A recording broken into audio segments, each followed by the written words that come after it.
Olá meus amigos, olá meus irmãos, vou deixar rapidinho aqui uma mensagem no canal Adorando em Espírito para que todos possam ter acesso.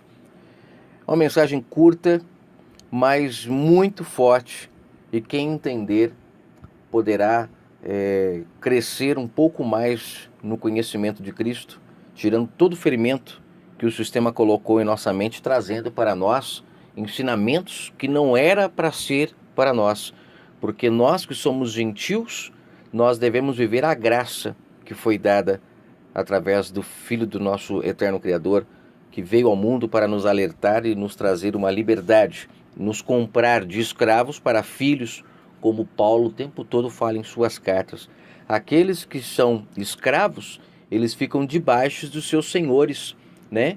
Respeitando todas as ordens que é passada. Mas quando esses senhores eles são destituídos de sua autoridade, eles perdem o poder que eles têm sobre os escravos, porque o pai compra os escravos como filhos. Então, automaticamente, os filhos não têm mais que ficar debaixo de homens. Eles agora, como filhos, têm acesso à casa do pai. E sabemos que foi isso que Cristo veio trazer a nós. A liberdade de sermos agora co-herdeiros dele. Ou seja, tanto herdeiros quanto ele o é, da palavra do Pai, do conhecimento do Pai, que nós recebemos quando somos batizados pelo seu Espírito. Espírito esse que está sendo massacrado, pisado, esbofeteado por esse sistema, que ficam trazendo as suas próprias mensagens para o povo, impedindo o povo de ouvir a voz diretamente do Pai. Então, eu gostaria muito de deixar aqui uma mensagem que eu vi do nosso irmão Daniel Santana, uma meditação interessantíssima que ele colocou aqui no Facebook, e eu vou colocar aqui no YouTube para todos. Ele diz assim: a Bíblia, ela chama todas as igrejas atuais de sinagogas de Satanás. Nós nunca havíamos parado para pensar nisso. Eu tenho até um áudio no canal que eu gravei há um tempo atrás sobre isso, mas eu achei muito simples a maneira que o irmão Daniel colocou, e é a simplicidade que nos liberta. Ele colocou essa questão de que todas as igrejas atuais são sinagogas de Satanás, de acordo com a Bíblia. E como é que se chega a esse entendimento? Está escrito assim no verso 9 de Apocalipse 3. Aqueles que não são judeus, mas seguem os ensinamentos dos judeus, eles são blasfemadores da verdade. E suas igrejas se tornaram então sinagogas de Satanás. Deu para você entender? Aqueles que não são judeus, mas seguem os ensinamentos dos judeus, eles blasfemam todo o trabalho que o Messias teve para libertar o povo dos ensinamentos que Israel estava recebendo quando ele veio. Sabemos que o Messias, quando ele veio à terra, Israel estava toda prostituída através dos fariseus, através dos saduceus, né? O próprio Messias, ele fala: cautelai-vos do fermento desses homens. Eles estavam assentados na cadeira de Moisés, como ele afirma em Mateus 23, mudando toda a lei do Pai, se beneficiando, né, do nosso eterno Criador, da sua palavra perfeita, que era a palavra de mudança de vida para as pessoas. Mas eles eram se enriquecendo, como o Messias depois ele deixa claro na parábola do rico e do Lázaro, que o rico ali era o sistema religioso da época, que estava poderoso, se utilizando dos bens do nosso Pai, que é a sua palavra. Estava dando migalhas para o povo, ou seja, o resto, e o povo estava todo doente por causa disso. E lá em Lucas 16, como eu sempre falo, o Messias ali, ele está prestando conta com os mordomos, com esses lavradores, com esses homens que eram para ter levado a palavra do Pai com toda a fidelidade, com todo o amor, com todo o carinho ao povo, mas eles estavam se beneficiando, cobrando mais caro, né? Colocando fardo sobre as pessoas. E o Messias vem para trazer o povo a ele. Ele fala: vinde a mim, todos vós que estáis cansados. E ele estava se referindo àquele povo que estava com fardos pesadíssimos sobre suas costas. Só que após ele chamar o povo para ir a ele, que ele daria a eles o descanso que eles estavam precisando, e o fardo deles seria leve, né? Quando ele chama o povo, sabemos que pouco tempo depois ele foi morto pelo sistema. Ele se entregou porque ninguém tem poder para tirar a sua vida, como ele mesmo disse. Mas ele foi morto, porque ele afirma em Marcos 12 que matariam ele para ficar com a herança dele. Ou seja, aqueles lavradores maus que mataram os profetas, como ele afirma em Marcos 12, e que mataram o filho para ficar com a herança, eles não se dariam por vencidos. A besta foi ferida na cabeça, né, porque a besta é o sistema. O Messias feriu, ele é a espada, é a palavra do Pai que fere a besta. Só que ela se levanta depois muito mais poderosa, se beneficiando da herança do filho, se beneficiando do nosso Salvador, colocando ele agora misturado com toda a crença babilônica do Deus Tamuz, da trindade satânica da Babilônia. Eles misturaram tudo, fermentaram tudo, ao ponto de agora ficar muito mais difícil das pessoas encontrarem a verdade, porque a serpente, que antes era uma mentira que já manipulava, basta ver o que aconteceu com Israel, ela se tornou um dragão, como está escrito no livro de Apocalipse. Ela cresceu demais. Então, para não me estender, porque eu falei que o áudio seria curto, o irmão Daniel ele continua dizendo, a Bíblia está dizendo que todas as igrejas que adotam as leis do Antigo Testamento, ou as leis de Moisés, que são as crenças que os judeus tinham que seguir, todas as pessoas que hoje seguem essas crenças, elas se tornaram sinagogas de Satanás. E é muito simples de se entender isso. Eu venho gravando em alguns áudios, inclusive o último áudio, quando eu falo sobre a luz do mundo, quando o Messias ele afirma ser a luz do mundo, ou seja, ele veio trazer todo o conhecimento do Pai ao povo, para libertar o povo. Até o madeiro, o povo da velha aliança, eles viviam na carnalidade. Eles estavam em trevas, porque se afastaram do Pai que é a luz. O pecado deles o afastou do eterno Criador. Se tornaram pessoas 100% carnais, não tinham conhecimento espiritual. A algumas pessoas era dado o Espírito Santo do Pai para falar com o povo. Não eram todos que recebiam esse Espírito Santo. E aquele que recebia, ele tinha que passar para o povo a mensagem pura e sem fermento, assim como o Pai passara a ela. Coisa que os profetas faziam e os lavradores os matavam. Porque quando se fala de forma clara e transparente, você liberta o povo. E não era isso que o sistema queria.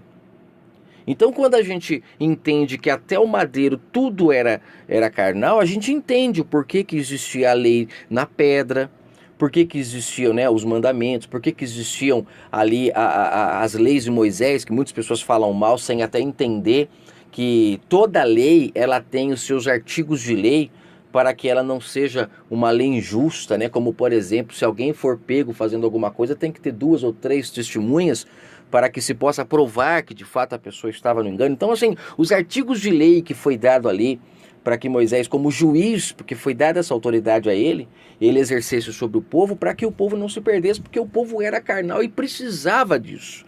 Mas após vir a luz do mundo, o próprio verbo da vida se materializado e libertado as pessoas da mão dos lavradores, nos comprando agora não mais como escravos, mas agora como filhos, somos agora herdeiros do Pai, assim como ele, o próprio Messias é. Ou seja, o Espírito Santo que habitava o Messias, que trazia a ele conhecimentos profundos sem ele nunca ter entrado em uma escola para estudar, o mesmo conhecimento que estava no Messias, Paulo o recebeu quando aceitou a verdade do nosso Pai, quando abandonou a lavagem dos homens para comer do Pai. Então, eu quero que você entenda que no madeiro, o Messias ele garantiu ao seu povo que não deixaria eles órfãos, que o Espírito do Pai, aquele que habitava nele, seria derramado depois sobre toda a carne, cumprindo o que o profeta Joel profetizou. E em Atos capítulo 2, Pedro diz que aquela descida do Espírito Santo que teve lá em Atos era a confirmação do que o profeta Joel havia profetizado. Então, não tem como dizer que isso é algo para o futuro. Na verdade, só não acontece hoje porque os lobos tomaram conta. A contaminação saiu de Israel para o resto do mundo. As leis que antes eram usadas porque o povo era carnal e só era para existir até o madeiro, porque no madeiro o Messias ele traria consciência do que é certo e o que é errado através do Espírito Santo. Essas leis todas eram para ter acabado lá. Porque na graça, como diz Paulo em Hebreus 8 e João diz no capítulo 2 de 2 João, que o Espírito do Pai, quando uma pessoa o recebe, ele é quem ensinará a ela todas as coisas, não precisando de que ninguém ensine nada. É como o próprio Messias disse, é o Espírito do Pai que vos fará lembrar de todas as coisas. Não precisarão mais de tutores, de guias. Como ele disse em Mateus 23, não tenham guias entre vós. Não tenham mestres, não chameis ninguém de mestre, não queiram ser chamados de mestre. E nós sabemos que tem muitos líderes religiosos que carregam a nomenclatura mestre antes do seu nome, mestre em teologia, é doutor em divindade. E tudo isso o Messias disse, não queiram isso para vocês, porque vós sois todos irmãos. E o único guia de vocês será o Espírito do Pai, que guiará vocês ao caminho correto, será lâmpada para os pés de vocês. Então, concluindo aqui o que o irmão Daniel falou, e ele está correto, a nova aliança, quando o Messias ele morre no seu corpo físico ali, no madeiro, ele põe fim à lei. Por isso que ele diz está consumado. Em Romanos capítulo 7, Paulo ele deixa claro como uma nuvem, ele deixa claro como o branco, que ali no madeiro, no corpo do Messias, toda a lei se findou, para que agora as pessoas pudessem se casar com o Messias ressuscitado, aquele que não tem falhas, que não é maldito, porque aquele que foi pendurado no madeiro se tornou maldito. Agora, aquele que ressuscitou sem pecados, puro, perfeito, não que o outro não tinha pecado, ele não tinha pecado, mas ele carregou o nosso pecado. Então ele se tornou maldito por nós. E nos comprou agora o privilégio de nos unirmos a ele em espírito, como Paulo afirma em Romanos 7. Lá ele usa o exemplo do marido e da mulher, que a mulher não pode se casar com outro enquanto o marido dela estiver vivo, porque pela lei ela está casada com o marido. Mas se o marido vier a morrer, ela é livre. Ela pode se casar com quem ela quiser. E ali Paulo fala, abandonem esse Messias que morreu no madeiro para se casar agora com o Messias ressuscitado, porque o Messias do madeiro, ele pôs fim ao marido lei, que era aquele marido que escravizava as pessoas na velha aliança, e só escravizava porque o povo era carnal, o povo não tinha consciência do que era certo e do que era errado. Mas através do verbo da vida, o povo ganhou essa consciência, e aquele que cresce receberia o Espírito do Pai para não ser mais escravos de homens. Então o que João afirma aqui no Apocalipse 3 é perfeito. Todo aquele que não é judeu, mas segue os ensinamentos judaicos, que traz para hoje a Arca da Aliança, que traz para hoje castiçal de ouro, sacerdote, altar, templo, batismo, tudo isso que foi necessário para Israel na nova aliança, o único batismo, como o próprio Paulo fala que agora é um batismo, é o Espírito Santo, aquele que João ele fala lá em Mateus 3, quando ele fala assim, virá um após mim que batizará com o Espírito Santo. Esse é o único batismo que todos devem receber. E este é o batismo que quem recebe se torna um com o Pai, se torna sua esposa, passa a buscá-lo em espírito e abandona todas essas crenças judaicas que vieram para nós, né, os gentios. Tadinhos de nós, não merecíamos fardos tão pesados, mas eles trouxeram, porque precisam disso para receber seus dízimos, para ter seus templos, receberem suas ofertas, terem o nome de pastor e tantas coisas que o Messias no madeiro colocou o fim, nos comprando a liberdade de sermos filhos e não mais escravos.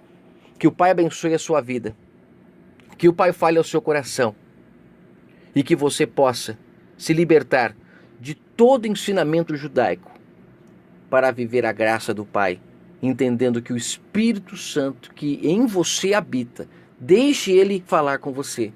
Ele te ensinará todas as coisas e você sairá da mão dos homens para viver uma vida de esposa fiel ao nosso Criador, não tendo mais ninguém se relacionando no seu relacionamento entre você e o seu marido fiel, que é o seu Criador dos céus e da terra.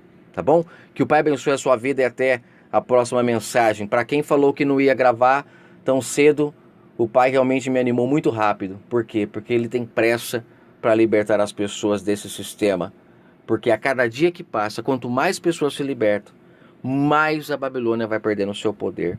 E são as pessoas que sustentam a Babilônia. Se as pessoas acordarem, a Babilônia cai. E Apocalipse 17, 18, 19 começa a se cumprir. Todos olharão e dirão aos mercadores da fé: quem é você para querer ganhar o seu sustento em cima de mim, utilizando o nome do Pai? E os mercadores da fé se lamentarão porque ninguém mais darão crédito a eles. Que o Pai abençoe sua vida.